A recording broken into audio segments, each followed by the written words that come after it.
nosso Mulher 360, aquela hora eu comi um só, doutor, um só.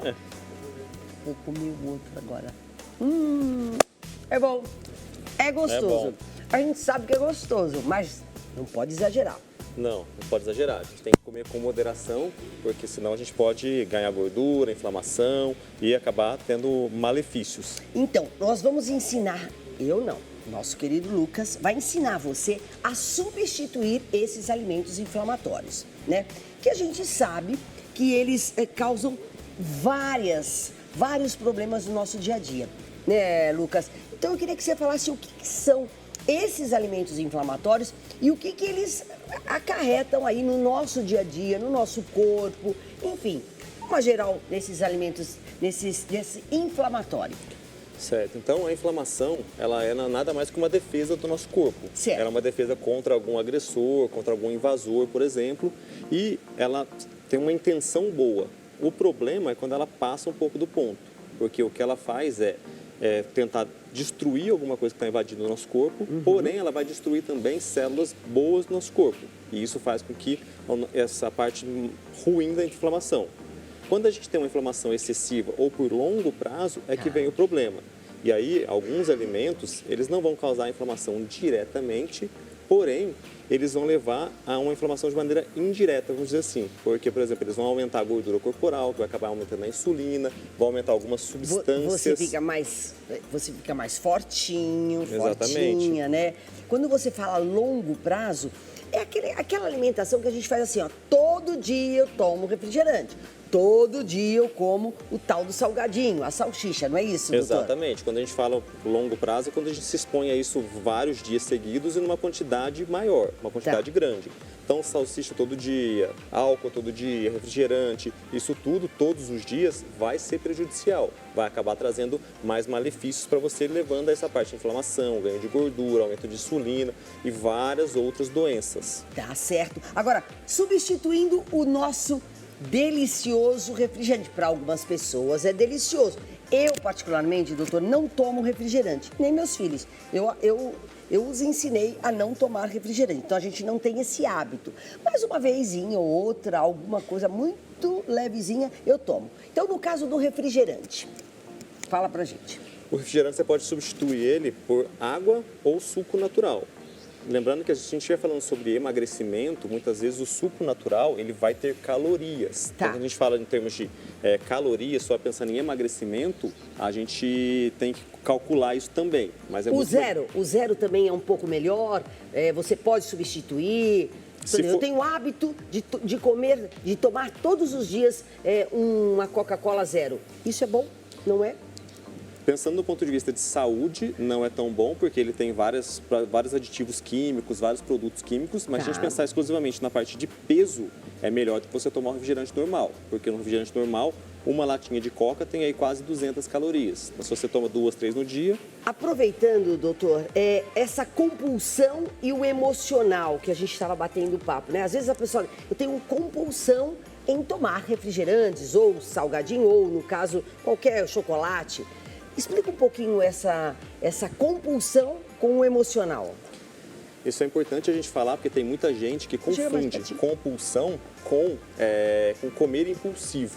Certo. Quando a gente fala compulsão, a gente está falando de uma pessoa que tem uma patologia e que ela não distingue entre a comida. Se a pessoa está num episódio compulsivo e ela não estiver num local que não tem nenhuma comida, mas tem uma comida dentro do lixo, por exemplo, ela vai pegar o lixo ali e vai comer a comida. Isso é a compulsão pelo alimento, por determinado alimento. Isso é uma compulsão. Certo. Então, quando a gente fala sobre impulsividade, isso é muito mais uma parte emocional. Quando a gente tem, por exemplo, a pessoa está um pouco mais ansiosa, um pouco mais triste, e aí ela vai e desconta aquilo na comida. Então, por exemplo, tenho compulsão por chocolate. Não, você provavelmente tem não existe compulsão por um alimento específico. Você provavelmente tem um hábito, uma parte de impulsividade pelo chocolate. É uma lacuna de carência, é uma carência que você tem nessa vontade. Isso, podemos falar isso? Pode ser uma carência que ela acaba ali descontando na comida aquela carência, aquela parte emocional. A bebida alcoólica?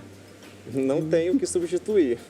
Não tem. Meninos, não dá para substituir, certo? Nem o gin, nada, não dá para substituir nada, nada, nada. Entenderam? É suco, água, não tem como substituir. E a bebida é um alimento inflamatório também, é algo inflamatório também, certo? Sim, o álcool ele acaba trazendo vários malefícios para o nosso corpo. Para a mulher, então, pior, não é? Ele tem calorias, né? Então, assim, cada grama de álcool tem 7 calorias. Então, uma latinha de cerveja tem aí quase 200 calorias também. 200 calorias? Exato. E é importante você falou do gin, porque muita gente fala assim, mas eu não vou beber cerveja, vou tomar vinho. Eu não vou beber cerveja, vou tomar gin. O que importa não é a bebida em si. O que importa é a quantidade de calorias, a quantidade de álcool que tem ali. Porque o gin, por exemplo, tem uma quantidade de álcool maior. Então, dependendo da dose, você vai ter mais calorias do que numa cerveja. Então, isso tudo tem que levar em consideração quando a gente pensa em emagrecimento. Pensando em saúde, nós não temos uma dose segura de álcool. Segura de álcool. Ninguém certo. sabe. Então, assim, o que é o recomendado? Você beber com moderação. Moderação seria o quê? Num final de semana, você não passar aí de 4, 5 doses. Na verdade, a gente vê que as mulheres estão assim com os homens, né? Elas bebem tanto quanto os homens. E para a mulher, isso é muito prejudicial, não é, doutor? Sim. Porque o homem tem muito mais resistência ao álcool, à bebida, do que a mulher. Errado? Certo? Mito? Depende. De certa forma, é um mito. Porque o álcool, quando você está acostumado a beber, o seu fígado ele começa a metabolizar o álcool melhor. Então, quanto mais você bebe, mais você metaboliza ele. Então, a gente tem, por exemplo, se a gente pega uma mulher acostumada a beber e um homem que não está acostumado, essa mulher vai ter uma resistência maior. Então, depende muito. E também, assim, o que acontece no homem? O homem tem mais massa corporal, o homem geralmente é maior, tem mais músculo. Então, com isso, a dose de álcool para deixar ele mais embriagado ou fazer mal vai ser um pouco maior do que na mulher. Mas vai acabar fazendo mal também. Certo. Agora, a margarina. Essa margarina aqui, que é uma delícia, a gente sabe disso. Às vezes tem pessoas até que fazem algum alimento, cozinham com essa margarina. E aí, doutor? Tanto manteiga, a gente pegar manteiga e margarina, elas têm elas são fontes de gordura. Hoje em dia, se a gente pegar uns anos atrás, a margarina era muito ruim, por quê? Porque ela tinha muita gordura trans. Hoje em dia, a margarina ela já não tem esse tipo de gordura mais. E se a gente comparar ela com a manteiga, em termos de saúde, não tem tanta diferença, tá? A manteiga é uma gordura mais saturada, que é a gordura a gente fala de origem animal, mas em pequena quantidade, ambas não vão fazer tão mal. O grande problema é o quê? Elas vão aumentar a quantidade de calorias da dieta, porque gordura tem bastante caloria. Tem muita caloria, sim. E com isso vão fazer você ganhar peso, fazendo com que você aumente a resistência à insulina, aumente a inflamação do corpo, por conta desse ganho de peso especificamente. Agora, não tenho tempo, eu cheguei atrasado, eu sempre chego muito tarde em casa, eu vou fazer uma salsicha que é rápida, um salzinho, um azeitezinho, delícia! E aí, a salsicha no pão, tudo errado, Lucas? Sim, a salsicha... Tudo errado, gente, tudo errado. A salsicha ela é um alimento que, infelizmente, a gente chama ela de embutido, né? E assim... Esse é o que mais tem que evitar, né? Esse é o que mais tem que evitar, porque além de todos esses malefícios, ela ainda tem algumas substâncias que a gente chama de nitritos e nitratos, que são substâncias que, entre outros malefícios, podem levar também a câncer. Então, a gente precisa evitar o máximo possível. Claro, não precisa zerar, não precisa parar de comer, mas assim, comer uma vez na semana em pequena quantidade. Então, assim, lógico, não tem uma quantidade mínima que a gente consiga falar, mas o mínimo possível. Perfeito. Olha, nós já falamos bastante desses alimentos que causam essas inflamações no nosso corpo. Vamos para o lado bom, o lado bonito, o lado que realmente você tem uma qualidade de vida melhor, uma vida mais saudável. O primeiro passo, doutor, porque a gente sabe, nós todos, mulheres todas, nós sabemos que não faz muito bem embutidos, enfim, enlatados, tudo isso.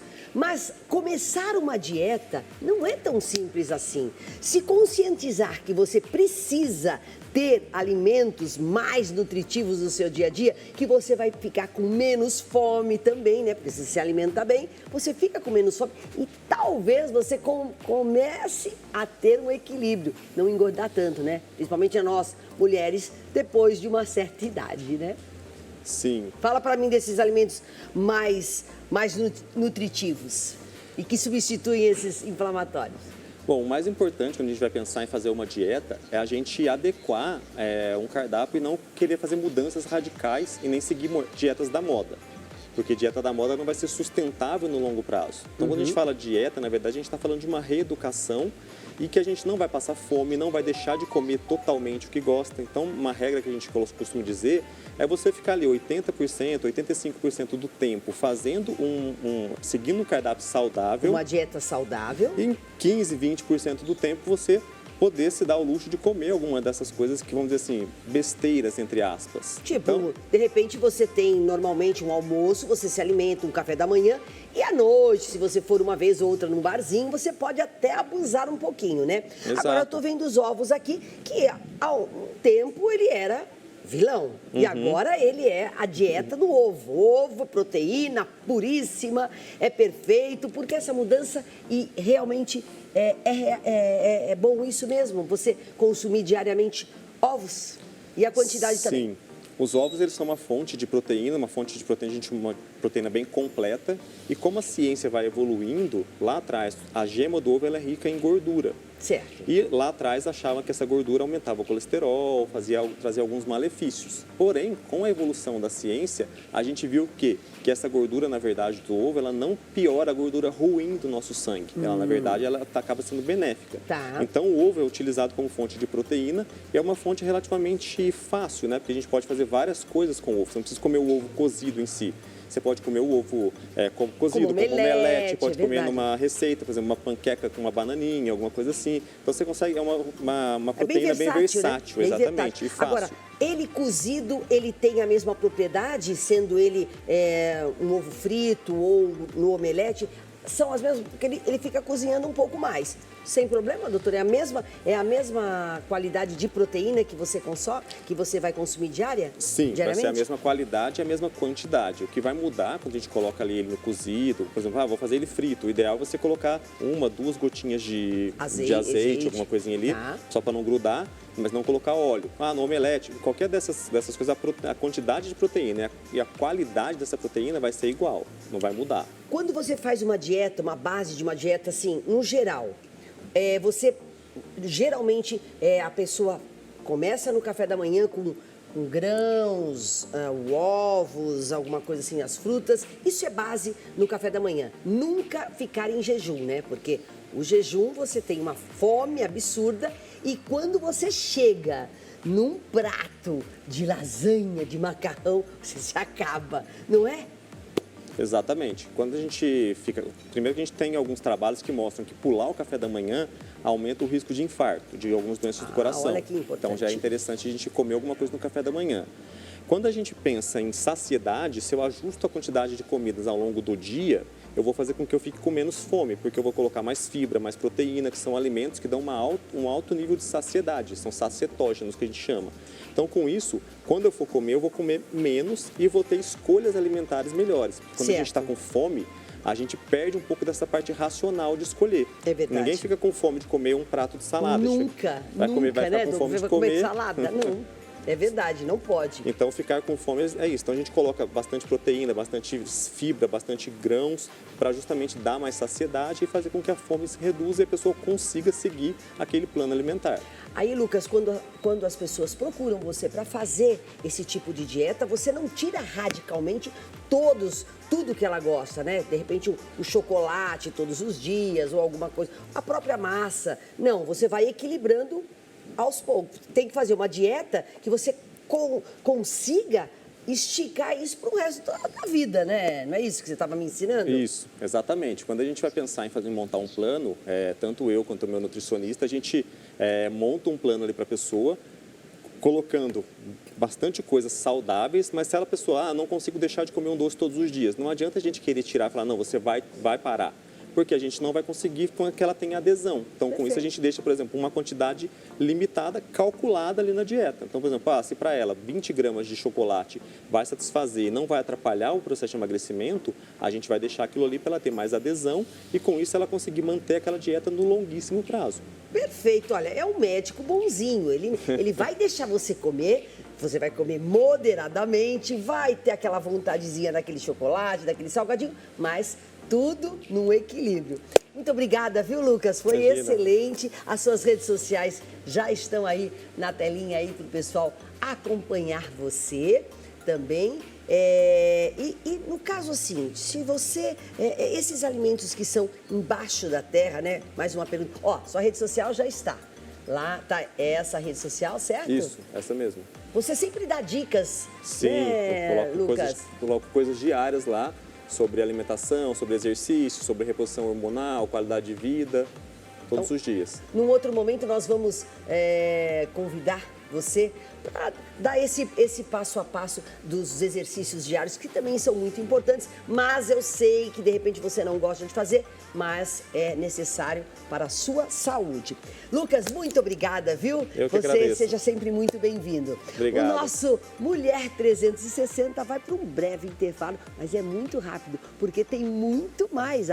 Nós vamos ainda lá na cozinha ensinar você a ensinar você a fazer aquele cookie de chocotone. Não saia daí, Mulher 360, volta já.